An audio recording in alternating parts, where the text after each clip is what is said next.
Welcome back, lottery fans. Today I'm going to show you a new type of rundown with a new type of rundown worksheet using the pyramid worksheet. But before I get started, have no fear. I heard your feedback well, and Piggy is definitely still here and staying. He's not going to be going anywhere. You guys definitely love Piggy, as do I, so he's going to be staying in the videos with us. So I've made out this new rundown worksheet, and as with all our worksheets, you can go ahead and download this completely for free from lotterypredictor.com in the resources section. There'll be a link down below in the description. And I'm going to show you how to do our first rundown. There are many different types of rundowns we can do with this one, but the first one we're going to do is using hot and cold numbers in the Pick 3 lottery.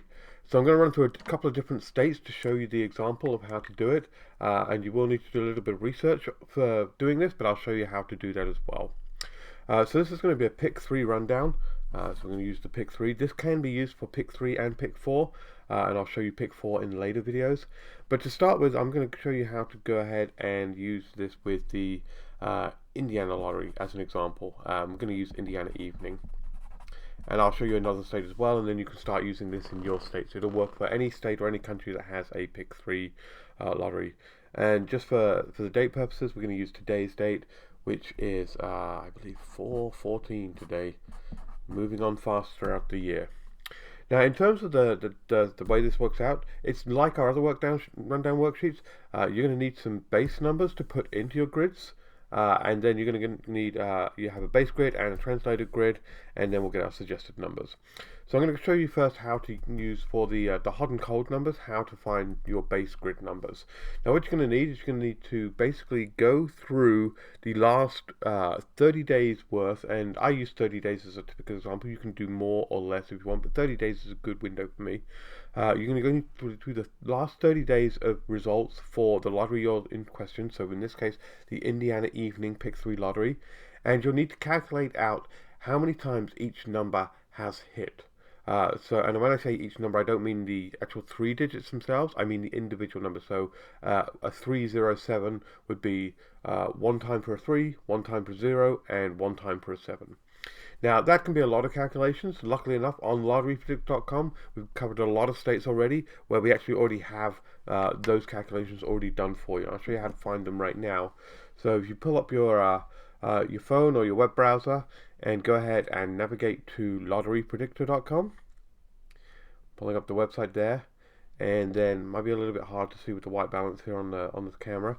Go to the menu in the top left corner, select states, and then select the state that you want, and we're looking for Indiana, which is right here. And then once Indiana gets pulled up, we'll go ahead and select the lotteries. These are all the lotteries in Indiana. We're going to be doing the Indiana Pick 3 evening, so that's that one there. And of the all options here, the one we're looking for is this number frequency one right here. So let's see if we can actually see that. There we go. It's a little bit clearer right there. Number frequency. So you click on number frequency, and what we have here is the last 30 days analysis of all the balls and how many times they've shown up. So this is what we're looking for here. Now in terms of in the order that I'm going to put them in, I'm going to write them in our grid across the top here, and I'm going to put them in terms of the most frequently used all the way down to the least frequently used. So there's 10 spots here, and we'll put them in that order. So looking at these results here, it looks like the most frequent was 9. That was used 14 times, so we'll put 9 in that first spot. The next one was ball 5, which was used 13 times, so we'll put a 5 in the next spot. And then we have a big jump. Ball 7 and 8 were used 10 times each, so we'll put 7 and then 8. And then 9 times was ball 4. And then 8 times was ball 0, ball 2. So 0 and then 2. And then it looks like next we have three-way tie for the last 3 spaces. 6 times each was 1, 3, and 6. So 1, 3, and 6. So there we go. All 10 numbers, starting from the most frequently to the least frequently here. Now the way in which we'll fill these in our base grid, fairly straightforward. We'll just go ahead and we'll fill in the most frequent in the top one here, so we'll put a 9 in this top grid, and then we'll keep going down left to right with all these numbers. So next was 5, next is 7, and then on the next row we'll put the 8 because that's the next number, and then a 4, and then a 0, and then 2, 1, 3, 6 on the bottom row. 2, 1, 3, 6. Now you can, if you want, go ahead and do a translated grid as well using our mirror numbers or flip numbers. I'm not going to worry about the translated grid today, simply for simplicity's sake. I'm just going to jump ahead and show you how I will pick the suggested numbers from our base grid now, which has our pyramid. Now, because this is a pyramid, a good pattern to use here is actually using the inner pyramids within this pyramid. And what I mean by that is, if you look at, so a pyramid is a three-way triangle there. We can actually find smaller pyramids in the pyramid. So this top 3 box here, this is a pyramid. So I would go ahead and use these 3 numbers here as one of my numbers. So I'd use a 957, 957. And then next, on the next line down, these boxes here, 5, 8, and 4, that's the pyramid, and 7, 4, and 0. So I'm counting these 3 boxes and these 3 boxes. The 2 smaller inner pyramids there, those are also pyramids. So that gives us a 5, 8, and a 4.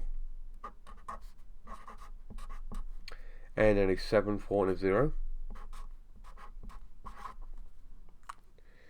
And then on the last line, I'll change the pen so it's a little bit clearer, we've got 3 pyramids, smaller pyramids here. This 8, 2, 1, this is a pyramid here. So we'll go ahead and use 8, 2, 1.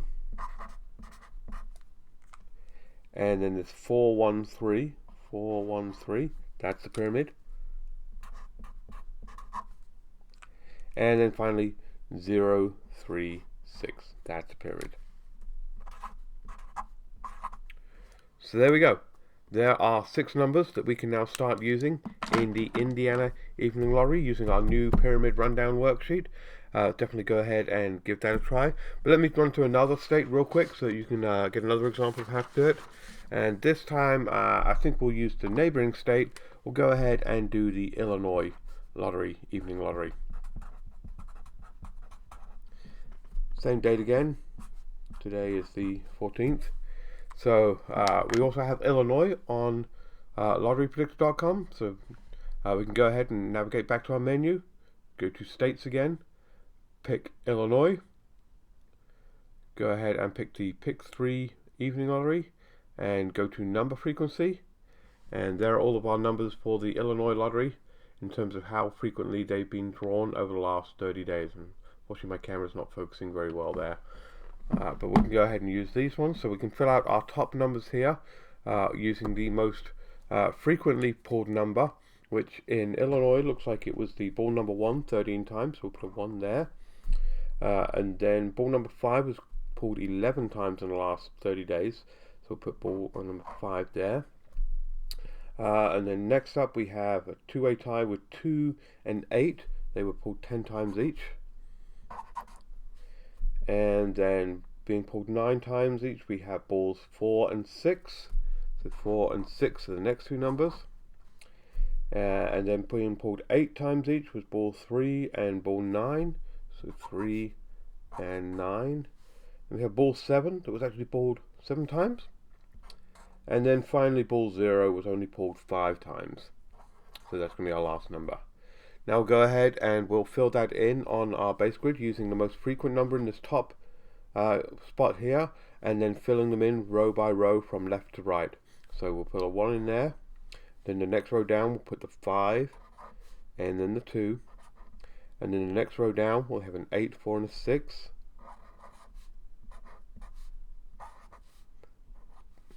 And then on the final row we'll have the 3, 9, 7, 0.